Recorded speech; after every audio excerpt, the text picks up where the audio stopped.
Hello friends, let's start with a new topic that is constructor in VB.NET. आज आपण या व्हिडिओमध्ये बघायचं आहे कन्स्ट्रक्टर VB.NET मध्ये कसा क्रिएट करायचा. इथे मी काय लिहिले, constructor is a special kind of a sub procedure. Special kind of a sub procedure.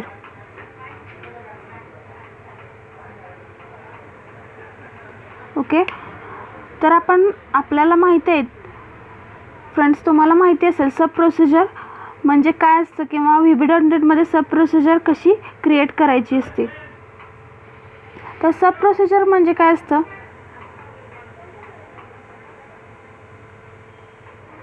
Sub procedure म्हणजे काय असतं तर is a method.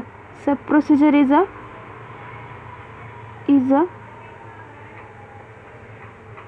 method that does not returns any value. That doesn't returns any value.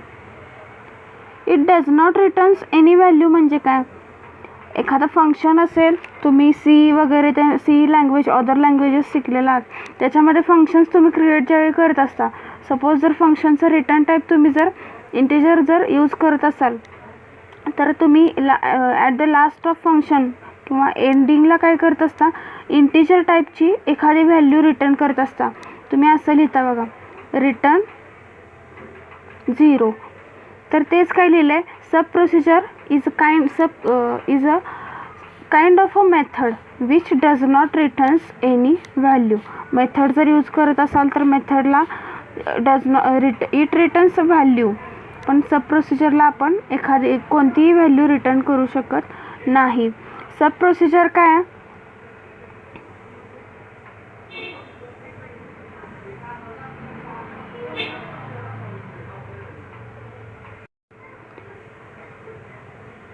तर सब procedure काय आहे. Okay, सब प्रोसिजरला आपण parameter pass करू शकतो किंवा जर ॲज पर युअर रिक्वायरमेंट आपण पॅरामीटर पास करू शकतो किंवा पास केले नाहीत तरीही चालू शकतो. तर सब प्रोसिजर कशी क्रिएट करता, तर तुम्ही सिंटॅक्स काय आपला सब प्रोसिजर क्रिएट करायचा. सब कीवर्ड हा आपल्याला यूज करावा लागतो. सब प्रोसिजर एखादी क्रिएट करायची असेल तर सब कीवर्ड आणि त्याच्या पुढं काय असेल ते सब प्रोसिजरचं नेम इथं आपल्याला पास करावे लागतील आणि राऊंडेड ब्रॅकेट त्याचे काय असेल ते स्टेटमेंट्स इथं तुम्ही लिहू शकता. Statement up to 1, statement N, आणि ॲट द एंड काय असतं आपलं एंड सब प्रोसिजरचं आपल्याला एंडिंग. हा सिंटॅक्स कशाचा झाला, तर एखादा सब प्रोसिजर आपल्याला क्रिएट करायची असेल तर ह्या वेळेने तुम्ही करू शकता. ओके,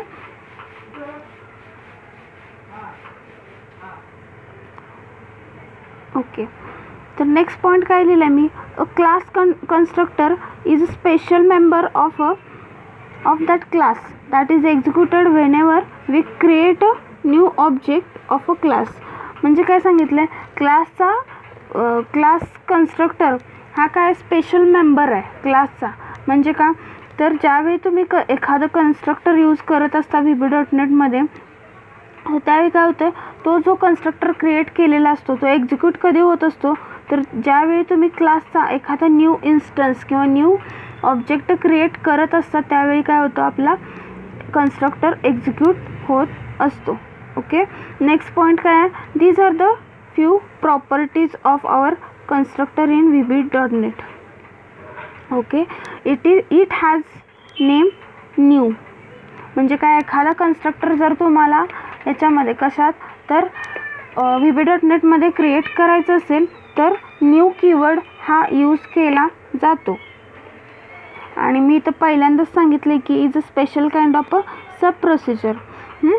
सो सब प्रोसिजर क्रिएट करताना तुम्ही काय यूज करत असता, सब कीवर्ड यूज करता. आणि जर कन्स्ट्रक्टर यूज करायचं असेल तर आपल्याला काय यूज करायचं आहे, it has a name new. आता इन जनरल तुम्ही बघा, जर कन्स्ट्रक्टर सपोज उप्समध्ये क्रिएट करत असाल, ओ पीमध्ये काय करताय तुम्ही, कन्स्ट्रक्टर क्रिएट करणार असाल तर कसा करत होता, क्लासचं नेम सपोज स्टूड असेल तर तुम्ही काय करत होता, ज्यावेळी कन्स्ट्रक्टर क्रिएट करणार आहात त्यावेळी काय करत होता, तुम्ही म्हणता बघा, ज्यावेळी कन्स्ट्रक्टर इन उप्स करायचं असतो त्यावेळी म्हणता, तर constructor has a same name as a class name. त्यावेळी कन्स्ट्रक्टर कसा करत होता उप्समध्ये, तर स्टूड म्हणजे क्लास नेम आणि राऊंडेड ब्रॅकेट त्याची काय असेल ती बॉडी. असा सिंटॅक्स तुम्ही उप्समध्ये क्रिएट करत होता. पण आपल्याला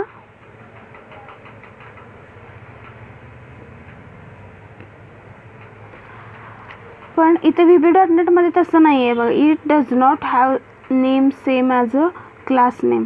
okay, then next property is what, it does not returns any value. मी तुम्हाला ऑलरेडी सांगितले, कन्स्ट्रक्टर कोणतीही व्हॅल्यू रिटर्न करत नाही. कोणत्याच लँग्वेजमध्ये कन्स्ट्रक्टर कोणतीच व्हॅल्यू रिटर्न करत नाही. आणि लास्ट प्रॉपर्टी काय लिहिलं, it has automatically called. Automatically called म्हणजे काय, ज्यावेळी whenever the new instance or object of a class is created, means what, ज्यावेळी तुम्ही एखादा क्लास यूज करत असाल आणि त्या क्लासचा ज्यावेळी तुम्ही ऑब्जेक्ट क्रिएट करता किंवा न्यू इन्स्टन्स क्रिएट करत असता, त्यावेळी काय होते, त्यावेळी काय होत असतो, आपला कन्स्ट्रक्टर ॲटोमॅटिकली कॉल केला जातो. म्हणजे जर तुमच्या प्रोग्राममध्ये तुम्ही एखादं फंक्शन लिहिलं असाल बघा, तर तुम्ही कॉल कसं करता, क्लासचा ऑब्जेक्ट क्रिएट करता आणि ऑब्जेक्ट डॉट सपोज मेथड असेल डिस्प्ले, तर ऑब्जेक्ट डॉट डिस्प्ले अशी तुम्ही काय करत असता, एखादी मेथड कॉल करत असता. पण कन्स्ट्रक्टरमध्ये तसं नसतं. कन्स्ट्रक्टरमध्ये काय असतं, एखादा क्लासचा ज्यावेळी तुम्ही ऑब्जेक्ट क्रिएट करत असता त्यावेळी ॲटोमॅटिकली कन्स्ट्रक्टर हा कॉल केला जातो. No need to call any constructor in the VB.NET. Okay, this is the syntax of creating constructor in VB.NET.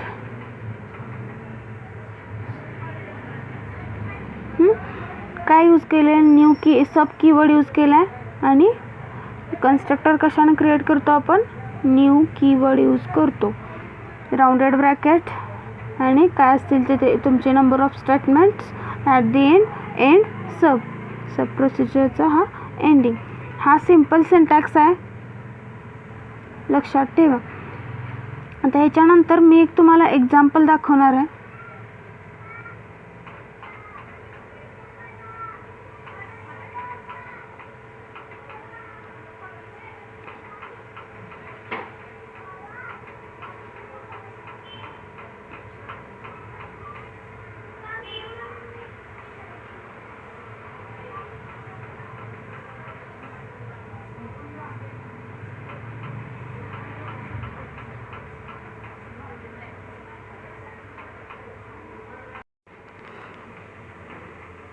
इथं बघा मी काय केलेलं आहे, एक एक्झाम्पल बघूया आपण. Constructor in VB.NET. ओके, इथं काय केलेलं आहे मी, इम्पोर्ट सिस्टीम, नंतर इथं मी काय यूज केलं आहे, class as a student use केलेला आहे. आणि मला एक नेम नावाची स्ट्रिंग आपल्या प्रोग्राममध्ये घ्यायची असतो. मी एक व्हेरिएबल काय केलं आहे, नेम नावाचा ॲज अ स्ट्रिंग म्हणून डिक्लेअर केलेला आहे, dim name as a string. इथं काय यूज केलेलं आहे, तर मी ही इथं मी काय केलेलं आहे, हा कन्स्ट्रक्टर क्रिएट केलेला, कन्स्ट्रक्टर इथं मी क्रिएट केलेला आहे. कसा केला आहे, ॲक्सेस स्पेसिफायर सब न्यू कीवर्ड यूज केलेला आहे. ज्यावेळी तुमच्या प्रोग्राममध्ये सब न्यू नावाची एखादी सब प्रोसिजर असेल, न्यू कीवर्डनं एखादी सब प्रोसिजर जर क्रिएट केलेली असेल, तर तुम्ही काय म्हणू शकता, here is the constructor in VB.NET. Okay, काय यूज केलं आहे, नेम इज इक्वल टू मी काय केले assign Arpita, as a Arpita म्हणून असाइन केलेलं आहे. आणि मला स्क्रीनवर मेसेज डिस्प्ले करायचा आहे console.writeLine कन्स्ट्रक्टर कॉल्ड. आणि मी काय केलं आहे, सब प्रोसिजर आपली एंड केलेली आहे.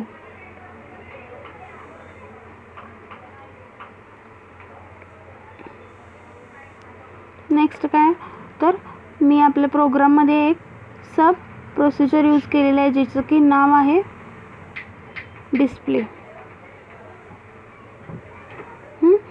console.writeLine the name of student is ampersand pass केला आहे. आपला नेम नावाचा व्हेरिएबल इथं पास केलेला आहे. आणि काय केलं, सिम्पल ती सब प्रोसिजर मी इथं एंड केलेली आहे. आपल्या क्लासचं एंडिंग केलेलं आहे. आता ही जी काय तुम्ही कन्स्ट्रक्टर क्रिएट केला त्याच्यानंतर एक सब प्रोसिजर यूज केला आहे, ते दोन्ही कन्स्ट्रक्टर काय आपला ॲटोमॅटिकली कॉल होईल, पण जी डिस्प्ले सब प्रोसिजर तुम्ही प्रोग्राममध्ये यूज केला आहात ती कॉल कशी होणार आहे, तर तुम्हाला काय करावं लागणार आहे, आपल्याला क्लासचा ऑब्जेक्ट क्रिएट करावा लागणार आहे. आता आपल्या क्लासचं नेम काय, स्टुडंट आहे. ओके, तर कसं करावं लागणार आहे आपल्याला, मॉड्यूल 1मध्ये पब्लिक सब मेन मेथडमध्ये आपल्याला काय करायला लागणार आहे, आपल्या कन्स्ट्रक्टरचं कॉलिंग किंवा ऑब्जेक्ट क्लासचं इन्स्टन्शिएशन करावं लागणार आहे. मी कसं केलेलं आहे, किंवा ऑब्जेक्ट कसा क्रिएट करायचा क्लासचा, dim yes as a object as new student. Okay, new student ज्यावेळी असं तुम्ही लिहिणार आहात तिथं काय होणार आहे, तुमचा ऑटोमॅटिकली कन्स्ट्रक्टर कॉल केला जाणार आहे. ओके, त्याच्यानंतर काय केलं मी, ज्यावेळी हे तुम्ही स्टेटमेंट लिहिणार आहात त्यावेळी काय होणार आहे, तुमचा कन्स्ट्रक्टर ऑटोमॅटिकली कॉल होणार आहे. त्याच्यानंतर यस डॉट काय केले मी, डिस्प्ले ही सब प्रोसिजर इथं कॉल केलेली आहे. आणि आपल्या मॉड्यूलचं मेन फंक्शनचं मेन मेथडचं एंड सब केलेलं आहे. आणि ॲट द लास्ट काय असणार आहे, एंड मॉड्यूल असणार आहे आपला. ओके, प्रोग्राम अनेकदा बघून घ्या. काय सिम्पल मी एक काय यूज केलेली, कन्स्ट्रक्टर क्रिएट केला आहे न्यू नावाचा आणि त्याच्यामध्ये फक्त Arpita as a name pass केलेला आहे. आणि console.writeLine कन्स्ट्रक्टर कॉल्ड म्हणून स्क्रीनवरती मेसेज डिस्प्ले केलेला आहे. आणि त्याच्यानंतर एक सब प्रोसिजर ही यूज केल्या डिस्प्ले, तिथं मला नेम डिस्प्ले करायचं होतं. आणि ह्या मेथडचं आणि सब प्रोसिजरचा आणि आपला कन्स्ट्रक्टरचं कॉल सिम्पल कुठं केलेलं आहे मी, आपल्याला मेन सब प्रोसिजर जी आहे ॲट द लास्ट तिथं क्लासचं ऑब्जेक्ट क्रिएट करून मी कॉल केलेले आहे.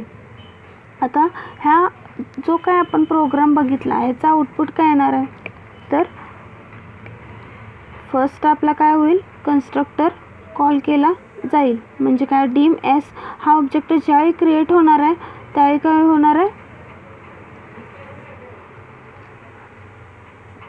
होणार आहे, ऑब्जेक्ट क्रिएट होणार आणि कॉल कशाला मिळणार आहे, तर आपल्या कन्स्ट्रक्टरमध्ये काय होणार आहे, name is equal to Arpita set होणार आहे.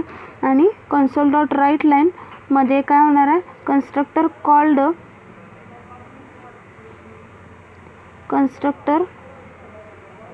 कॉल्ड हा फर्स्ट मेसेज तुमच्या स्क्रीनवरती डिस्प्ले होईल. त्याच्यानंतर काय केलं, एस डॉट डिस्प्ले काय आपली सब प्रोसिजर आहे तिथं कॉल मिळणार आहे. त्याच्यामध्ये काय लिहिले, console.writeLine काय लिहिले, द नेम ऑफ स्टुडंट